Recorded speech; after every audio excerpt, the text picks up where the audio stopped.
Welcome everyone to Worlds Cooldown. I'm Shox, joined by Dracos and Lyric. We'll soon also hear from LNG's Tarzan after that win. But it was one hell of a day, and Zale swapped out for Dracos because, as you may have gathered, everyone who flew from NA kind of just immediately got thrown into the fray, except for you. Yeah, I'm here. Master of international travel, Lyric has weathered the storm better than anyone else, for sure. Exactly. But that's neither here nor there. Still awesome from Zale to keep his head up all day. And maybe his battery left for that last game. Lyric, LNG coming out swinging versus TL. Yeah, and I feel kind of bad because we came off the desk of being so negative on Icon, and then Icon comes out, gets his best champion, has a great game on the LeBlanc, and I feel like LNG just got a lot of comfort picks. We saw the Fiora coming out from Ale, again the LeBlanc coming out for Icon, and things just look kind of easy. They looked easy, but I still when I saw the draft coming out, even though there was, I guess, also some things for TL that could go better, but it's still risky, right? Even though you have that comfort on that Fiora or whatnot, you have the Viego, which is actually nerfed, but we saw winning twice today, so maybe it's going to rise in priority again. But you seem to have trust, even after yesterday, that they were going to make up for what they lost. LNG are the team to me coming in. I'd say them in FPX. They can lose to anyone and they can beat anyone. Mm-hmm. So it's not too surprising seeing them lose yesterday but come out strong today. I like that because it's like you believe it until you don't believe it, or you don't believe it until you do. You're very safe with they can win to anyone, they can lose to anyone as a prediction stance, and I think that today it was absolute dominance. Highlighting Icon is good, but it was really a full court press across the board. They dominated, and I think the big thing for me looking across the opposite side, the TL, is figuring out what they can do to improve on today, because it's hard not to take it back to picks and bans simply because TL did so little in this game, and that is so much to do with what LNG did well, to limit their options, to deny them. But Santorin on this Talon felt super invisible.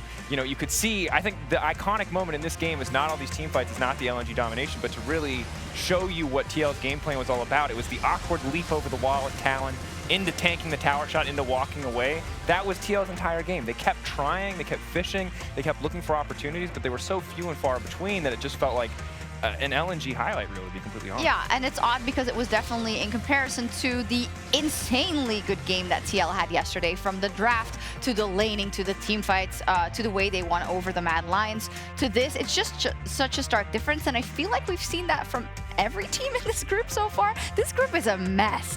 Yeah. Well, it's very exciting. Let me put it that way. No, Mess is good. Mess is good. Mess is exciting. Mess is entertaining to watch. 1-1 across the board is super interesting, because I think in every other group we feel like we have a clear front runner, and then it's kind of the rabble fighting over the final spot. It's kind of messy. Sometimes there's a bottom team, but this is really the most competitive group, and I think that, to me, makes it the most exciting group to watch. Yeah, and NA fans are not picking on you. It's alphabetical. That's why Liquid is at the bottom, even though they are 1-1 as well as everyone else in that group. What's your gut feeling here? Which of these four teams do you think we're going to see the biggest change of evolution for in the good way, coming into the second round robin, possibly? My guess will be Mad Lions. I really like the interview that El Yoya had, saying I've always liked you, Lyric. Yeah, there we go. Him coming out saying hey, we don't know if we like the best read on the meta, getting more time on stage specifically to be able to feel out. He said he wasn't nervous, but just getting more time on stage.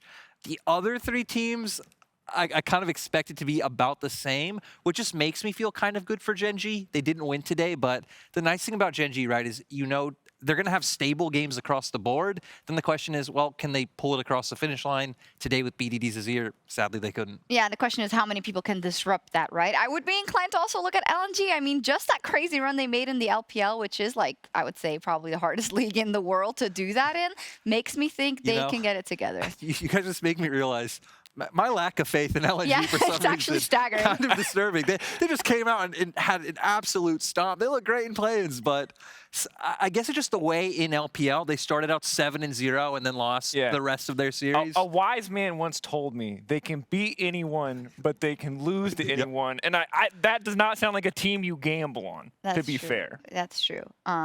You lose every game you don't play, though, is also one of those. I mean, they don't get to not play.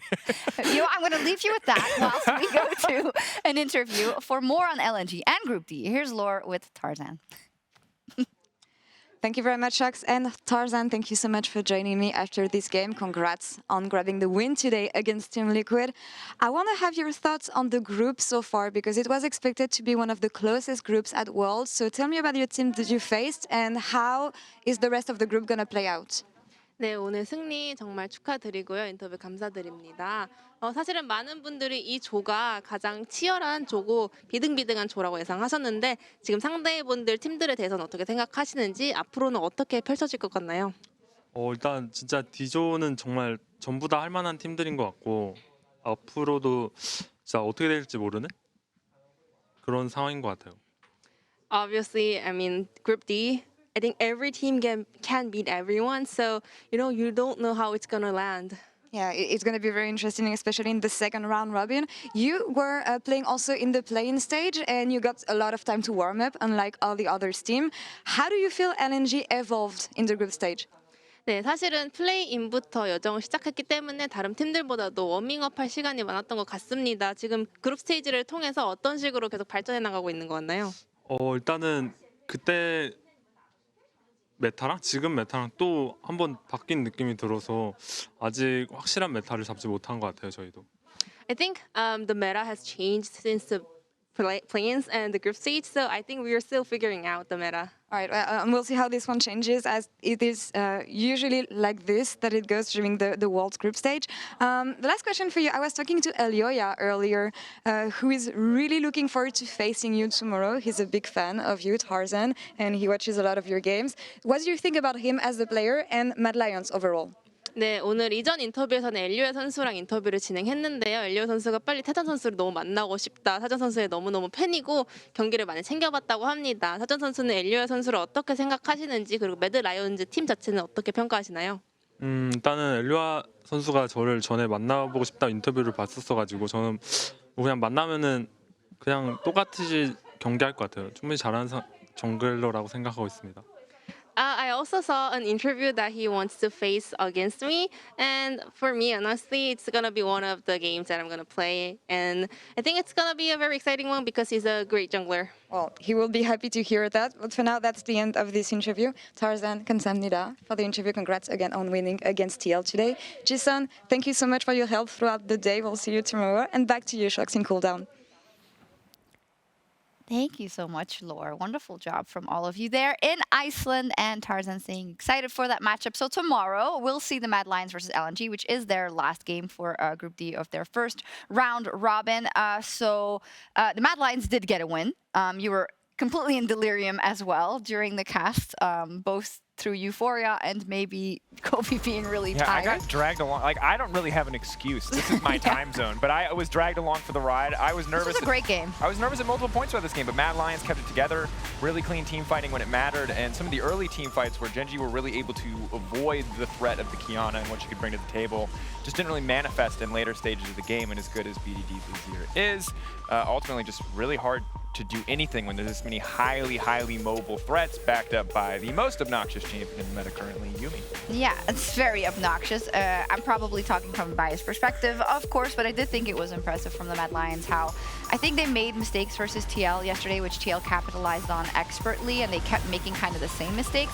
And in this game, it seems like they recognized it, and Elioya also found his buttons on Kiana after the early game, right? It used to be one of his favorite champions, but playing something on stage is completely different. I think we highlighted in the cast, like the first 3 ults were, yeah, bad, very bad. But after that, they were all very good, and putting Arma back on comfort was a thing a lot of fans were asking for, and it did work out very well for them. Wukong into the double AD top side, Graves to the double AD top side. It was an interesting lane matchup, but ultimately, in those team fights, Wukong is just such a huge impact, and obviously something that Armad is just very comfortable in. Yeah. I feel like the big thing that I liked about Mad is the thing that impresses me the most about a team is when they can like adapt in a game. They fell behind early. I feel like they were playing a lot of fights wrong. It wasn't only about missing ultimates, but they quickly realized, hey, we have this LeBlanc, we have this Yuumi. Let's try and poke them out and force them into positions where they don't have vision, where like someone like Armad might be sitting to try to find that massive flank. And that's when they started coming out ahead continuously. Yeah, in the LEC, they're pretty good at problem solving within the game, but that does not always translate when you play these Worlds caliber teams. I think for Group D, obviously everyone everyone can get out of this group. You know, the EU NNA Hopium is strong, where I hope maybe TL and Matt can get out of this group unexpectedly. But I think just as well Gen.G and LNG can get out of this game, out of this group rather. I'd also like to look back at our featured match represented by Mercedes-Benz, T1 versus EDG. Lyric, time to start singing EDG's praises. Yeah, this one felt really good to watch. I mean, I'm just really surprised that EDG have come out and been like our standard bearer, most consistent team. They won the LPL, but I feel like every time at Worlds, right, they always find a way to underperform or disappoint somehow. But EDG have looked so good. I've loved their read on the meta in terms of we've seen like Enchanter bot lanes coming out already. We've seen at least answers to Enchanter bot lanes. We saw the Jhin coming out today. They've had this high priority on Graves. And their macro game has just been clean across the board. They out-team fought today against Team 1 at the Rift Herald continuously, found this big advantage, and they never eased up off the gas to let T1 find a way back into the game. And obviously the history of EDG probably doesn't weigh on a lot of these players' mind. Maybe Mako, someone who's been around for so long, but being 0-4 against SKT at Worlds, finding that first one today is a big deal for the organization at least. And similarly, Scout was a monster in the finals, and he was again a monster today. Partly that Shen support, I am scratching my head at a little bit just because this man had a global every 20 seconds. But past that, it was across the board really, really good for EDG, and to see them, you know, have this incredible performance domestically and then bring it to the international stage against not one of the favorites, but definitely one of the contenders in T1 is massive. Yeah, absolutely. We'll have to see how all that evolves. I'm sorry, production, but could I please, I know it wasn't planned, but get the groups as they are now back on. I just feel like with the 8 games a day, it's getting hard even for us to kind of keep track of what happened 7 hours ago. So just to get a refresher, right? So down one who went, of course, 2-0. FPX, who, it was close, but they clutched it out, Lyric. No, I said this on the desk. I feel like no one was really a winner in that game. As both FPX and Cloud9, you walk away from today's game like, it was an 0-2 for both. Being like, hey, what do we need to change? Because we need to change something now. It is nice breathing room for FPX though, right? Because it's like, hey, at least they're not sitting 0-2. Hopefully, even if they just improve a little bit, it's enough to make it out of the group. But I don't think anyone expected FPX in this position. Thank God for EDG and RNG. And also, let's look at Group C. RNG is in first place, but PSG beat Home Life today. So that group is wide open. Makes me even more sad for the European representative in that group, which is in shambles. But certainly in shambles. PSG. Great for PSG. I think it's going to be really interesting to see how the rest of this group develops. But RNG, obviously, the clear front runner. I think it's just going to be really hard to even take a single game off them based on what we've seen so far. But you never know. It leaves a lot of opportunity for Fnatic to play spoiler for whoever's going to come out of this group second at this point. And I think that is still cool. Obviously, it's kind of heart-wrenching. It's hard just in general to talk about Fnatic right now. Yeah, it's really hard. We don't really know how to talk about it because if we're like, we allude to the situation. If we make excuses, it's bad. It's, whatever. Yeah, and I think so ultimately, just sucks. I hope they can make the most out of their Worlds run. I hope they can show good games. I think it's unreasonable to set higher expectations than that. So I hope they get to show good games, and I hope that they get to play spoiler. Like, who knows? Deep in my deepest EU copium brain, I hope they can make it out. But it's like there's nothing really that I can point to that would make really that well logical. Today. Let's just put it that way. Let's take a look at our games for tomorrow. It's the final day of the first round robbing. Who's going to rob who of what? I don't know. But we've got another 8 games, meaning we get to see all teams once again. I'm really excited to see, all of the games, but the top of the day now, RNG versus Hanwha Life, Mad Lions versus LNG, FPX versus Rogue. I mean, it was all very interesting today. So pick one upset for tomorrow, Lyric. One upset. So we can't pick Group D's games at all, yes? No, they're all kind of honestly, if there had to be an upset, I think FPX Rogue is the one I'd go for. I feel like FPX have looked scratchy. I feel like they haven't really been on top of how to play out this meta so far. And we've seen all split, right? Rogue likes to pick these aggressive laners, and they can snowball on FPX. The upset being that FPX would win, obviously. Whoa. We're kidding. We're kidding. No, we'll see. Any final notes on schedule for tomorrow? I think that there is a really cool opportunity, even if it is the big long shot. The upset that I would blow my mind and think would be so incredible would be 100 Thieves over T1. Because you are in a position where, because it now feels like EDG are going to 6-0 the group based on what we've seen so far, a single win over T1 probably gets you a tiebreaker. I don't think that's such an upset. I think it's still an upset. T1 are still a very it is, but like team. it's not. I don't know. I don't know. Problem is the only footage we've seen is both of them dunking on DFM. So this is a group deciding game essentially. That's a great point. Also, T1 has a T and a 1, but 100 Thieves has a T and a 1 and 2 zeros and a heaves. And Little Nas X. Whatever that's. And Little Nas X. Yeah. So whatever that means. We are loopy. It's been a long day. I'll be back here tomorrow again in roughly 10 hours, and so will all of us. So that's I'm actually awesome. off, so good luck. Okay. Do you want to come in? I mean, I'm just kidding. That was all from us here tonight. Fear not, we will be back tomorrow for More Worlds 2021. We'll see you then. Woo!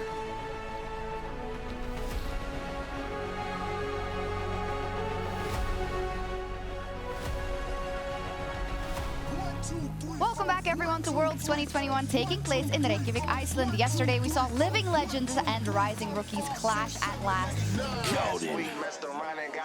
Yeah, waiting for the wave to push in, just trying to keep FLICKR from going forward. There's the Stand United as Kerry's going to join this solo player coming out. And now Team 1 are looking to the fight on the bottom side. JJ down, Kana calls coming out. Scout diving under your tower, but he almost falls as well. They managed to kill off Kana, but Scout is in for a world of hurt as he comes out of this one. Mako getting chased to the top side, stolen away for Stand United, and FLICKR is down as well. Khan is an absolute monster. Like, he's playing Pacific Rim, not League of Legends this game, with how big he is.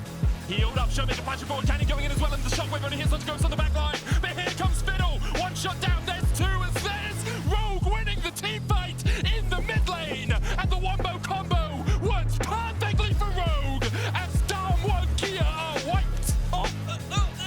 Rogue just won a team fight! What the hell just happened? Mabel's going to have to dodge away from this one, Cataclysm coming out, Willa dives in, Hanabi dives onto the back line, Morgan forced away, Kernan calls. And he looked for the shots, 1, 2, 3 goes wide, and the 4! They shouldn't over chase because It's gonna be the setup though. Waterblade there as well. Easy follow-up. Tien just saw them coming and stayed focused on the grab. Blabber, can you move in and snipe this one away? Blabber, full commit, goes over. oh, Dracos! They can't lose! Abadage still strong enough to potentially carry a fight. Someday there in the area as well. Arya, what can he get done? That's one at least. Heal, now taking him out to safety. Someday on the chase, flashing forward. Auto in, will finish it. Evie, ooh! Finger target, what was that? Round 2, this could get messy. Humanoid, there's no mana on BDD. He's moving and he's taking a tower shot. One more!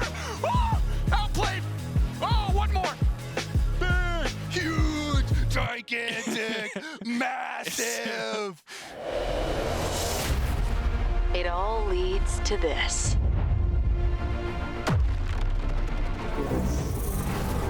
Make or break. Vitality will take them. A new era is awaiting.